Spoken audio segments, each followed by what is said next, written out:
The ship settled onto the asphalt of the cul-de-sac like a held breath, its active camouflage rippling to match the pebble-dash driveways.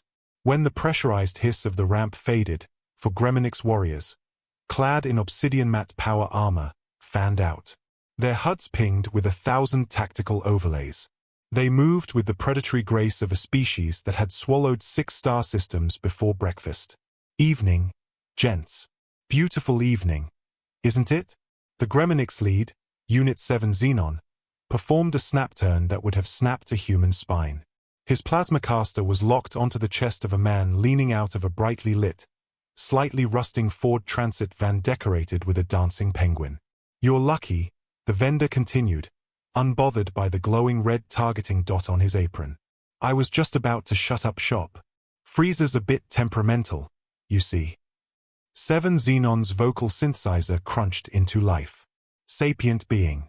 We are the advanced scout force of the Greminix Empire. Your atmospheric coordinates have been claimed. Resistance is futile. Oh, that's so Star Trek. Honestly, I love the commitment to the bit. George the vendor chuckled. Well, Mr. Advanced Scout, can I get you a complimentary ice cream? Seeing as you've flown all this way to invade us, it's the least I can do. What is this? Ice cream? Is it a biological weapon? Only if you're lactose intolerant, mate. Here, try one. George reached into the frosty depths of his chest freezer and handed out for mint Choc Surprises. The warriors exchanged a look of tactical confusion. Curiosity, the great filter of the universe, won.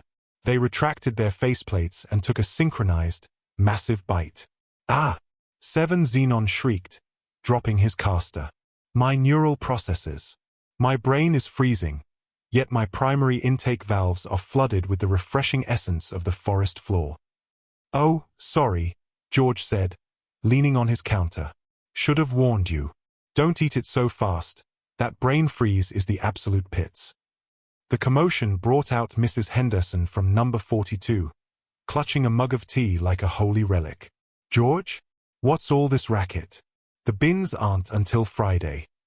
Evening, Mrs. Henderson. These gentlemen have come to invade us. Mrs. Henderson adjusted her spectacles, peering at the 7-foot-tall, gray-skinned killing machines currently clutching their foreheads in agony. On a Wednesday? Don't they know it's Corrie night? I never miss my soaps for anyone, let alone an interstellar incident. An invasion? A booming voice barked from across the road. Colonel Jackson, retired, marched down his driveway from number 51, still wearing his gardening gloves. I wasn't informed of any hostile maneuvers in this sector. Where is the paperwork? Who's the CO? George shrugged. I think it's a bit of a spontaneous thing, Colonel. Spontaneous. Ha! Jackson jabbed a finger at 7 Xenon's chest plate. I bet you lot don't even have a permit to park that invisible eyesore on our bowling green. You're treading on the fescue. Man. The fescue. 7 Xenon, his brain finally thawing, looked from the disgruntled pensioner to the woman complaining about her television schedule. We have vaporized worlds for less than this insolence. Yes, very good, Mrs. Henderson sighed. But if you're staying, you'll have to move that ship. It's blocking the turning circle, and the Sainsbury's delivery driver is a terror for reversing into things. The front door of number 43 creaked open, and out stepped Jack, formerly Jackaram, though only his mother and the taxman called him that, and Crystal. They looked like a pair of aging hippies who had arrived 40 years too late for Woodstock and decided to make up for it with sheer enthusiasm. Hey dudes, Jack said, his voice like gravel being stirred in honey. What's the vibe? What's happening? Colonel Jackson straightened his back, adopting his commanding officer in a cardigan posture. Unauthorized alien invasion, Jack. Very irregular. No advance notice, no permits, and they've already assaulted George's freezer. Jack's eyes went wide. Whoa, alien invasion? Far out. He stepped towards 7 Xenon, who was still recovering from the minty betrayal of the ice cream. Like, love and peace, man. In our culture, we seal the deal with a peace pipe. You down. Before the colonel could protest about unidentified substances, Jack offered a hand-rolled cigarette that was roughly 70% on the wrong side of legal and 30% prayer. 7 Xenon, figuring this was a traditional surrender ritual, took the roll-up, ignited it with a small laser burst from his gauntlet, and took a drag that would have collapsed a human lung. He blinked, his 3 eyelids flickering in sequence, and passed it to his second-in-command.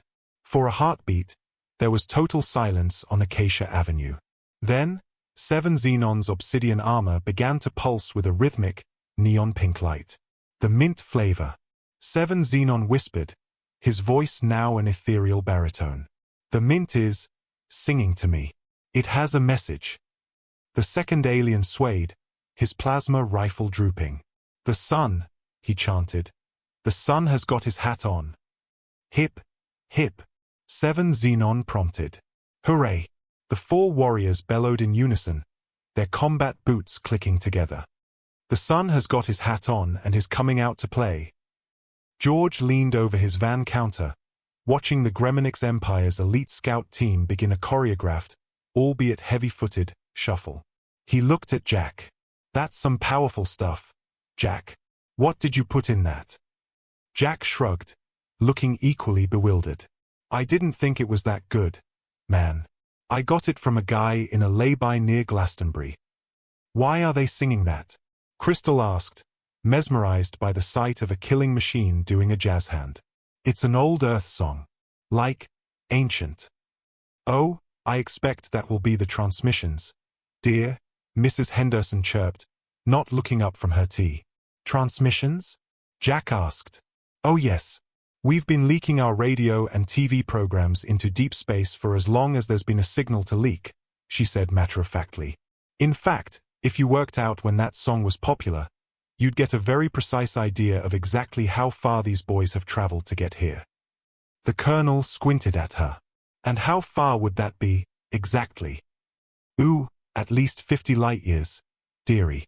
Give or take a parsec. She checked her watch and gasped. Oh, goodness. Corrie is starting. I'll leave you to it. She trotted back inside, leaving the group in stunned silence. Up until that moment, the neighborhood consensus was that Mrs. Henderson's brain was 90% knitting patterns and 10% cat food. Apparently, there was a formidable grasp of interstellar acoustics hiding under that perm. The Greminix were now in a circle, swaying and humming the bridge to the Lambeth Walk. Right, George said, breaking the silence.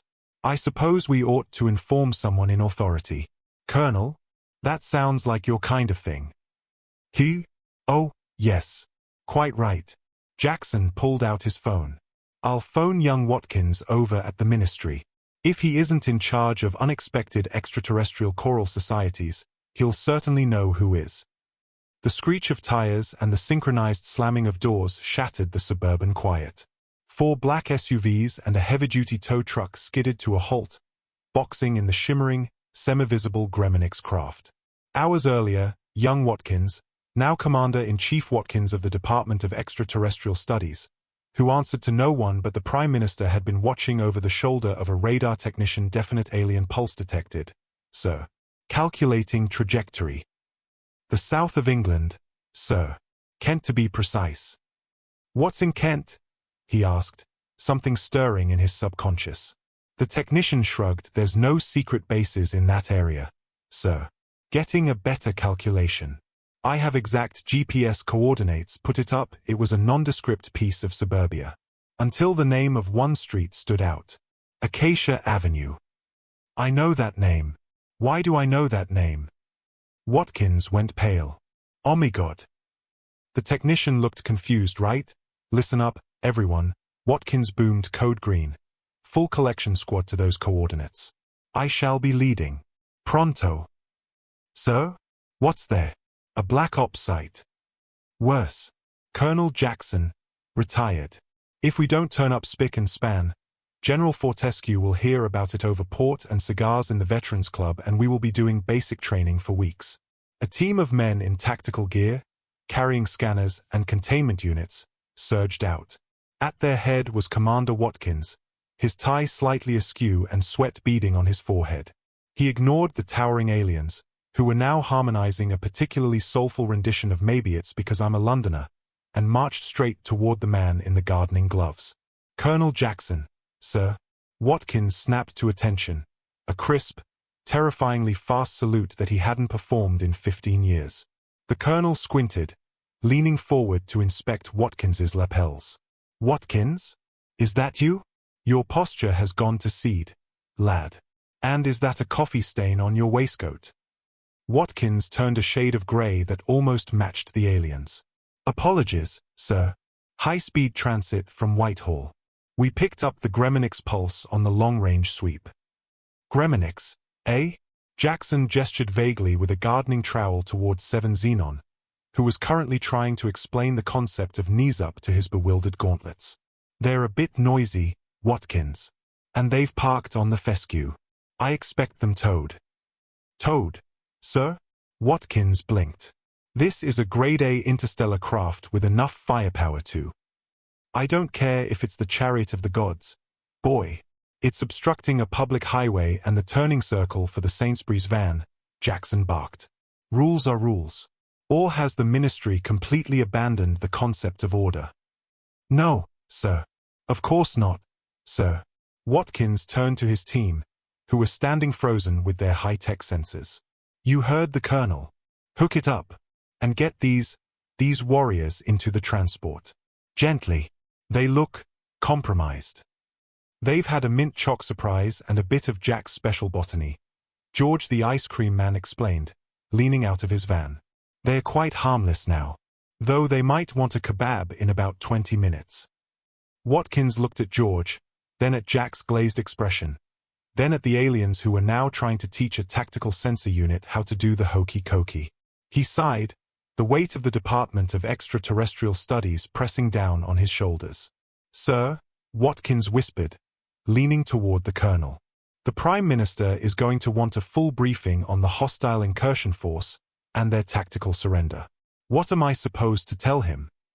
The colonel huffed, tucking his gardening gloves into his belt. "Tell him the truth, Watkins. Tell him they encountered a superior civilization. One with a firm grasp of dessert, unconventional herbalism, and a strictly enforced parking policy." "And Mrs. Henderson," Crystal added, pointing to the glowing window of number 42. "Don't forget the transmissions. She's the one who figured out they'd been listening to our old radio hits."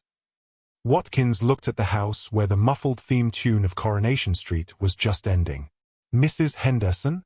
The one who used to send us those lemon drizzle cakes when we were on maneuvers?" "The very same," the colonel said. "Sharp as a tack, that woman. Now, are you going to stand there gawping, or are you going to help George move these bins? It's collection day tomorrow, and I won't have the street looking like a battlefield." Later that night, Joe Burke was walking his dog along the quiet streets when a strange convoy passed by. Black SUVs, a tow truck that was straining to move whilst towing. Well, nothing at all, really, and a van with someone singing happy tunes. It passed down the street and vanished around the corner. Joe shrugged and walked across the road on his journey. Just beyond Pluto, the main armada waited patiently for word from the advance team. The bridge of the Greminix World Eater was a cathedral of cold steel and glowing holographic displays. Thousands of warriors stood in suspended animation, waiting for the signal to descend and begin the harvesting of Earth. It had been 2 hours. The Grand Admiral paced the command deck, his 4 eyes fixed on the blue marble ahead. "Report. Unit 7 Xenon is the most decorated scout in the hegemony. He should have disabled the planetary defense grid by now." "Still no tactical data, Admiral," the comms officer replied, his voice trembling. "But the audio feed is active. They've broken silence protocol." "Patch it through," the Admiral barked. "I want to hear the screams of the conquered." The bridge speakers crackled. Instead of the sounds of plasma fire or panicked primates, a strange, rhythmic thumping filled the room. It was accompanied by a chorus of voices, led by 7 Xenon, singing with a passion that bordered on the religious. "Oh, you do the Hokey Cokey and you turn around. That's what it's all about. WHOAOH, the Hokey Cokey. A heavy, Terrified silence fell over the Grand Admiral's staff. Translator status? The Admiral whispered, his mandibles twitching. Functioning at 99% accuracy. Sir, the comms officer gulped. I've run the analysis. The Hokey Cokey appears to be a complex, multidimensional ritual involving the systematic sacrifice of individual limbs to a central void. It is terrifyingly coordinated. Anything else? The comms officer adjusted his headset, his face turning a sickly shade of mauve. Sir, 7 Xenon just sent a subwave burst. He says the mint is the meaning. It holds the cosmic totality of enlightened souls. He claims he has tasted the cold vacuum of the afterlife and it is refreshing and slightly chocolatey. The Admiral slumped into his command throne. He looked at the distant green planet. To the Greminix, conquest was a math problem, ships versus shields. But they had no defense against this. They've been subverted, the Admiral whispered. The humans didn't use pulse cannons. They used a psychological weapon so potent it turned our elite scouts into whatever this is. On the screen, a new signal appeared. It was a low-resolution image of a human female in a floral print dressing gown, peering directly into a hidden Greminix drone camera. She looked unimpressed. If you're the ones making that humming noise, Mrs. Henderson's voice echoed through the deep space armada. I've already told your boys. The bins go out on Friday, and if you interrupt Corey again, there will be serious words. Now, clear off. Some of us have to be up for the post office in the morning. The Admiral stared at the woman. She didn't have a weapon. She had a mug of tea. Admiral? The comms officer asked. Orders. The Admiral watched as the tow truck on the surface began to drag their multi-billion-credit stealth ship toward a local impound lot while a man in gardening gloves shouted at the pilot about fescue. Reverse engines, the Admiral commanded, his voice hollow. Full warp. Get us out of this sector. And mark this star system as a Class 5 cognitive hazard. Reason, sir? They have dessert, the Admiral shuddered. And they have Mrs. Henderson. The galaxy isn't ready. Back on Acacia Avenue, the Colonel watched the faint shimmer in the sky disappear. There they go, George said, handing a fresh cone to Watkins. Think they'll be back? Doubt it, the Colonel said, checking his watch. They didn't have the temperament for suburban life. Not enough discipline. Peace and love, man, Jack added, exhaling a cloud of smoke. Quite, said the Colonel. Now, Watkins, about that coffee stain on your waistcoat. Let's go inside. I believe I have some stain remover and a very detailed list of grievances regarding the local bus schedule. Months later, another alien armada dropped out of hyperspace beyond Pluto. Prepare to launch advanced scout team, the captain commanded. Comms called out, sir. There is a warning beacon out here. Translating. It is Greminix in origin. Well, what does it say? This is a Class 5 cognitive hazard warning. Beware the Acacia Avenue Defense Protocol. Do not proceed to Earth. They have ice cream and peace pipes and Mrs. Henderson. You will not survive. Retreat. Repeat. Turn and run whilst you still can. The commander leaned back in his chair. Class 5? That's existential threat level. What on bleeporks did they find down there? Orders, sir. Change course. New heading Andromeda Galaxy. It's safer there.